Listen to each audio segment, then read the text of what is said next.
Hello दोस्तों, चाहे आप हो या मैं या फिर कोई भी, हम सबको ही बचपन से यही सिखाया जाता है कि हमें अपनी पॉकेट मनी या कमाई में से कुछ पैसे ज़रूर सेव करने चाहिए और जो कि सही भी है और ऑलमोस्ट हम सभी ऐसा करते भी हैं। इसीलिए कुछ लोग पैसे को घर पर सेविंग के तौर पर रखते हैं और बहुत से लोग सेविंग अकाउंट में डाल देते हैं।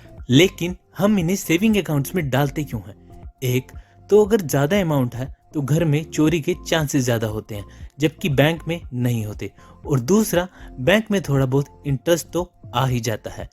अब अगर मैं आपसे कहूं कि आपके जो सेविंग अकाउंट के पैसे हैं उन पर आपको 3 या 4% इंटरेस्ट मिलने के बजाय 2% उल्टा कम हो रहा है तो आपको शायद अच्छा ना लगे, पर टाइम बहुत बदल रहा है और आपको भी अपने आप को टाइम के साथ साथ स्मार्ट बनाना होगा। तो स्वागत है आपका हमारे YouTube चैनल एपिक नॉलेज पर, और आज हम डिस्कस करेंगे आपको अपने सेविंग और करंट अकाउंट ओपन करवाते वक्त कौन कौन सी चीज़ों का ध्यान रखना चाहिए जिससे आपको फ्यूचर में ज़्यादा बेनिफिट हो। इसके लिए वीडियो को एंड तक जरूर देखिएगा। तो आइए शुरू करते हैं। तो सबसे पहली टिप, आई डोंट नो आपने ये कभी नोटिस किया है या नहीं, बट बैंक के एग्जीक्यूटिव्स कभी कभी आपको जो फीचर्स अकाउंट ओपन करवाने से पहले बताते हैं वो अकाउंट ओपन करवाने के बाद नहीं देते या फिर मुकर जाते हैं कि हमने ऐसा नहीं कहा, और कई बार वो फीचर नहीं बताते जिससे बैंक का थोड़ा नुकसान होता हो और आपका फायदा होता हो, बल्कि उसी टाइप के अकाउंट को ओपन करवाने के लिए सजेशन देते हैं जिससे उन्हें ज़्यादा बेनिफिट हो। तो इसीलिए ध्यान रहे, जब भी कोई एग्जीक्यूटिव आपको फीचर बता रहा हो उससे रिटर्न में लें या फिर सबसे बेटर है उससे ब्रोशर मांग लें। इससे आप कभी भी मिसगाइड नहीं होगे और आपको पता होगा कि आपको क्या डिसीजन लेना है। सेकंड टिप, आजकल आपके पास बहुत से बैंक हैं जिनमें आप अपना अकाउंट ओपन करवा सकते हैं और ये सभी बैंक अलग अलग इंटरेस्ट यानी ब्याज देते हैं, और ऐसे ही कुछ बैंक्स अकाउंट को मेंटेन रखने के लिए आपसे MAB यानी मंथली एवरेज बैलेंस रखने को बोलते हैं, जैसे कि मिनिमम 10,000 या 8,000, और अगर आप वो बैलेंस मेंटेन नहीं रख पाते हैं तो उस पर आपको फाइन लगता है, जो कि मेरे अकॉर्डिंग बहुत गलत है। बिकॉज हमारा अकाउंट है, हम चाहे कम रखें या ज्यादा फाइन क्यों दे। तो हो सके उसी बैंक में अकाउंट ओपन कराएं जहां इंटरेस्ट ज़्यादा मिलता हो और जीरो बैलेंस या फिर 500 या 1,000 रुपये में अकाउंट खुल जाए, 10,000 या 15,000 में नहीं। अब आती है हमारी तीसरी और बहुत ही इंपॉर्टेंट टिप, जो है ऑटो स्विप फैसिलिटी। ये फीचर आपको कोई भी बैंक नहीं बताएगा क्योंकि इसमें उनका नुकसान है, तो आपको खुद अपने सेविंग या करंट अकाउंट में ये फैसिलिटी एक्टिवेट करवानी होगी अपने बैंकर को कहकर। पर ये है क्या? इस फीचर को एक्टिवेट करने से आपके सेविंग्स के पैसों पर आपको FD वाला इंटरेस्ट मिलेगा, यानी 5 से 7% या फिर जो भी वो बैंक देता होगा नॉर्मल FD पर। और उससे भी अच्छी बात यह है कि आप इसे सेविंग अकाउंट की तरह ही यूज कर सकते हो, यानी रिश्ता वही सोच नहीं, I mean अकाउंट वही बट इंटरेस्ट ज्यादा। लेकिन उससे पहले जरूरी ये है कि आप थोड़ा सा और जान लें इस फीचर के बारे में। ये फीचर सभी बैंक्स में होता है, बस आपको इसे खुद जाकर एक्टिवेट करवाना होता है। ऑटो स्विप में एक थ्रेशोल्ड लिमिट होती है, ये वो लिमिट होती है जिसके ऊपर आप जितने भी पैसे आपके अकाउंट में होंगे वो अमाउंट आपकी ऑटो स्विप में चली जाएगी, यानी उन पैसों पर आपको FD का इंटरेस्ट मिलेगा। फॉर एग्जाम्पल, जैसे आपके सेविंग अकाउंट में 50,000 रुपये हैं और आपने ऑटो स्विप फीचर एक्टिव करवाया हुआ है जिसकी थ्रेशोल्ड लिमिट 10,000 है, तो आपके अकाउंट में जब भी 10,000 से ऊपर जितने भी रुपए होंगे उनकी ऑटोमेटिक FD हो जाएगी। और मान लीजिए अगर आपको अपनी थ्रेशोल्ड लिमिट से थोड़े ज्यादा पैसों की जरूरत है तो वो भी आप आराम से निकलवा सकते हैं। यही है ऑटो स्विप का मेन बेनिफिट।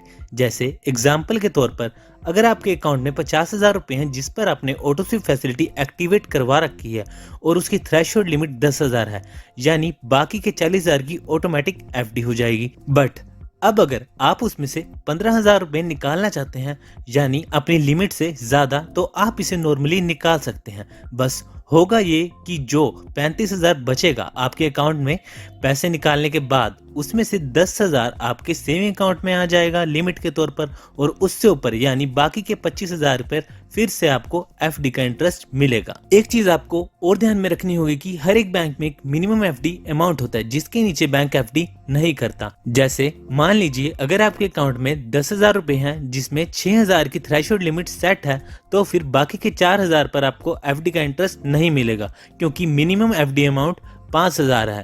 तो जब आपके अकाउंट में कम से कम 11,000 रुपए होंगे तो फिर ऊपर के 5,000 की एफडी हो जाएगी। ये थ्रेशोल्ड लिमिट अलग अलग बैंक में अलग अलग होती है, जो कि आपको हर बैंक में खुद जाकर पूछनी पड़ेगी या फिर ऑनलाइन चेक कर सकते हैं। तो जल्दी से इस ऑटो सेव फीचर का फायदा उठाइए और अपनी सेविंग्स पर ज्यादा इंटरेस्ट पाइए। तो नेक्स्ट थिंग जो आपको अकाउंट ओपन करवाते वक्त पूछनी चाहिए वो ये है कि आपको आपके डेबिट और क्रेडिट कार्ड पर कितना एनुअल चार्ज लगेगा, और जो बैंक कम चार्ज करता है उसे ही प्रेफर करें। एंड इंडिया में ऐसे बहुत से बैंक्स हैं जिनमें क्रेडिट कार्ड और डेबिट कार्ड में पहले से ही थेफ्ट या एक्सीडेंट इंश्योरेंस आता है, और ये भी 90% लोगों को नहीं पता है। नेक्स्ट टाइम क्रेडिट कार्ड लेते वक्त आप खुद ही पूछ लें कि इसमें इंश्योरेंस है या नहीं, और वहीं से ले जो आपको इंश्योरेंस दे रहा हो। और नेक्स्ट टाइम जब आपका क्रेडिट कार्ड से मंगवाया हुआ फोन चोरी हो जाए तो उसका इंश्योरेंस जरूर क्लेम करें, आपको फ्री में नया फोन मिल सकता है क्योंकि उसकी ऑटोमेटिक थेफ्ट इंश्योरेंस हो जाती है। तो अगर आपको अभी तक हमारी वीडियो लगी सही है तो चैनल को सब्सक्राइब करना भूलना नहीं है।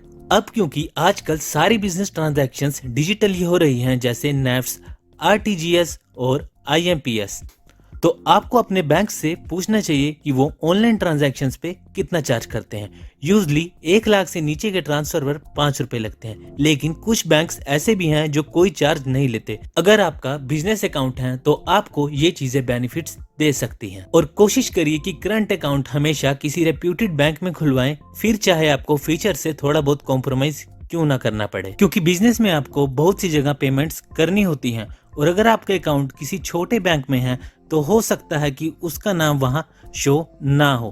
तो रिमेंबर कि करंट अकाउंट के केस में आपको बैंक में अदर फीचर्स के साथ साथ रेप्यूटेशन भी देखनी है। हमारी अगली टिप है कि कोशिश करें कि उसी ब्रांच में अकाउंट ओपन करें जो रिसेंटली ओपन हुई है, क्योंकि वहां पर प्रमोशनल फीचर्स मिलेंगे न्यू अकाउंट के साथ। जैसे हो सकता है आपको डेबिट कार्ड पर कोई भी चार्ज ना लगे, या फिर एटीएम ट्रांजैक्शन फीस ना लगे, या फिर और कुछ। तो याद रखें, कभी भी बिना सोचे समझे या लोगों की बातों में आकर किसी भी बैंक में अकाउंट ना खुलवाएं, बल्कि बेझिझक होकर वो सब चीजें पूछें जो आज हमने आपको बताई हैं, जिससे आपका नुकसान भी नहीं होगा और फ्यूचर बेनिफिट्स तो मिलेंगे ही। कोशिश करें कम से कम 3 से 4 बैंक में जाकर उनसे फीचर पूछें और फिर आपको जो भी बेस्ट लगे वहीं अपना अकाउंट ओपन करें। तो आई होप आपको ये वीडियो अच्छे से समझ आ गई होगी। तो आज की वीडियो में बस इतना ही, मिलते हैं अगली वीडियो में, तब तक के लिए टाटा बाय बाय।